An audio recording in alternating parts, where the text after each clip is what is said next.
Estudando o EAD, ainda ficou uma dúvida. Como que Jesus andou sobre as águas? Kardec, na Gênesis, fala sobre levitação e em Sim. espírito. O senhor pode esclarecer, por favor? Nós tivemos um grande médium do século XIX chamado Daniel Douglas Home.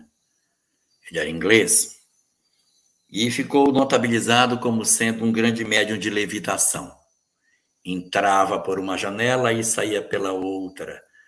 Ele tinha outras faculdades mediúnicas, mas a levitação era a grande força de Douglas Home. Ele, por isso, tem muita literatura sobre ele. E o que acontece aqui?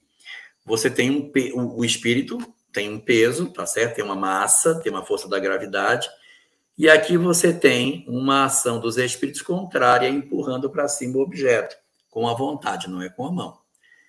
E aí, um objeto ou uma pessoa levanta e fica fora daquilo que seria, a princípio, a lei da gravidade.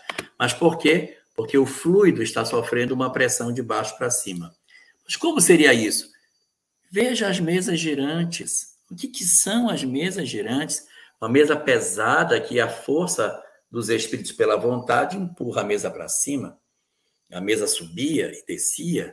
Às vezes subia e descia como se fosse uma folha de papel, balançando assim, simulando como se ela fosse uma coisa muito leve. E aí começaram a dizer que era uma alucinação coletiva.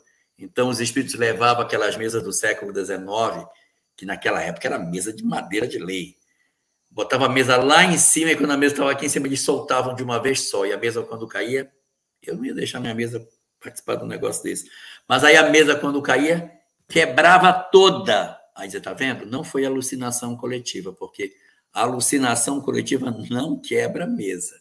E aí, do mesmo modo, a levitação ela é um fenômeno baseado nessa capacidade dos fluidos de movimentar objetos, impulsionando e, de certa maneira, como que anulando a lei da gravidade. Mas é porque há uma força que se opõe à força gravitacional. Muito bem. Jesus fazia o quê? Andava sobre as águas. Então, é uma força que impulsiona de baixo para cima, fazendo com que ele conseguisse andar sobre elas. Mas isso não é uma prerrogativa de Jesus, tá? No Velho Testamento, nós temos a história de Eliseu, que estavam derrubando uma árvore com um machado, e o machado cai dentro da água. E agora perdemos o machado, e se fazer o machado voltar? E aí ele chama o machado vem lá do fundo da água e fica na flor da água, assim, o machado. Aí eles pegam o machado de volta. Então ele conseguia fazer o machado levitar.